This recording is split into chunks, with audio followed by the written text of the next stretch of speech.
अरसे के बाद आप सबों से इस तरह मुलाकात का मौका मिला है।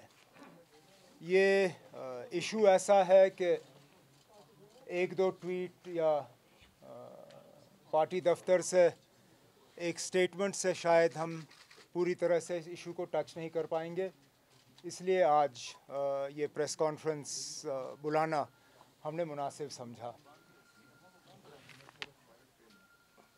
कुछ हफ्तों से पूरे जम्मू कश्मीर में एक उथल पुथल का माहौल बना हुआ है।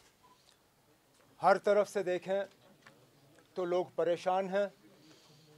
हकीकत क्या है, सच क्या है, कोई नहीं जानता। अखबारों के ज़रिए एक लिस्ट छपता है, जिस लिस्ट में ये कहा जाता है कि फलाने लोग जो हैं वो गैर कानूनी तौर सरकारी ज़मीन पे कब्ज़ा जमाए हुए बैठे हैं। उस लिस्ट में बहुत से ऐसे नाम हैं जिसमें मेरा भी घर शामिल है। पार्टी का दफ्तर का भी नाम कुछ अखबारों में आया। यहाँ तक कि अगर उस लिस्ट को गहराई से देखा जाए तो Raj Bhavan, IB, RNAW, UNO, army public school, इस तरह के भी नाम उस लिस्ट में दर्ज। उसके बाद वो लिस्ट गायब हो जाता है और फिर कोई दूसरा लिस्ट आ जाता है।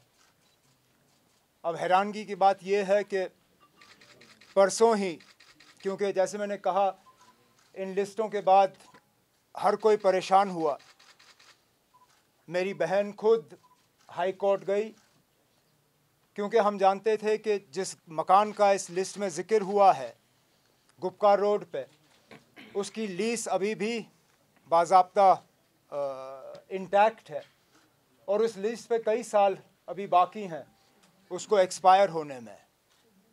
तो हम ये जानते थे कि हमारा नाम उस लिस्ट में होना ही नहीं चाहिए था, और अगर हमारे साथ ये हुआ है तो फिर बाकियों का भी इसी तरह का हाल होगा। तो मेरी बहन हाई कोर्ट गई सारे कागजात लेके, और हाई कोर्ट ने अपना ऑर्डर जो है वहाँ सुना दिया, जिसका हम इंतज़ार कर रहे हैं, उसका रिटन फॉर्म आ जाना चाहिए।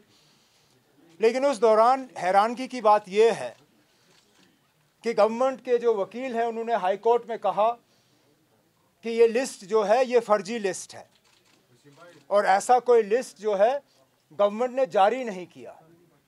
हालांकि वो लिस्ट जो है मीडिया में खूब खाप चली और सोशल मीडिया पे, व्हाट्सएप वगैरह पे, और जब उनसे पूछा गया कि ये लिस्ट नहीं तो कौन सा लिस्ट, तो वो खामोश रहे। तो इस पे फिर हम मजबूर होते हैं पूछने पे कि पिछले कई दिनों से जो ये बुलडोज़र चलाने का सिलसिला चला है, ये किस बुनियाद पे हो रहा है।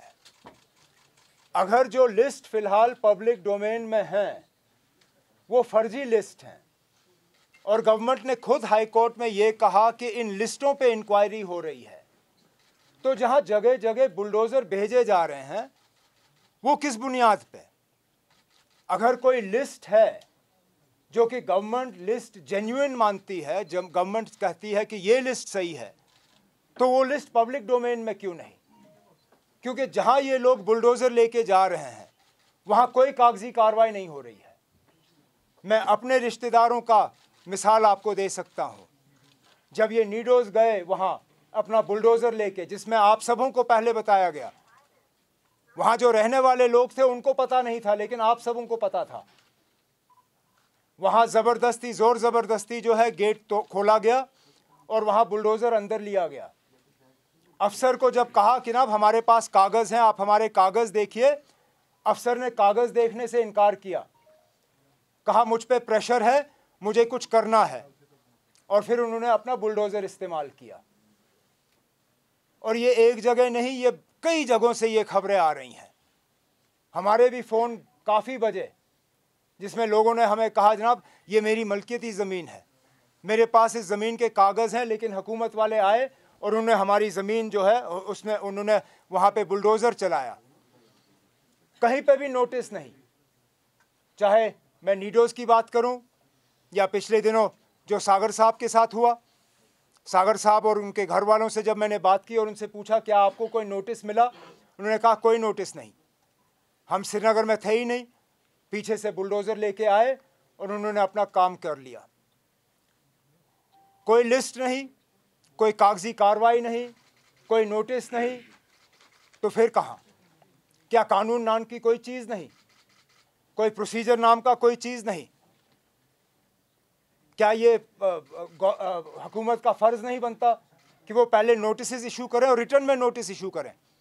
जहाँ तक मैं जानता हूँ, नोटिस जो है सिर्फ ज़बानी नहीं होता, नोटिस का जो है रिसीप्ट आपको हासिल करना होगा। अब अगर हुकूमत कहती है कि सागर साहब को उन्होंने 3 महीने पहले नोटिस दी, तो मेहरबानी करके उस नोटिस का रिसीट दे दीजिए, हमें दिखाइए कि आपने नोटिस दिया।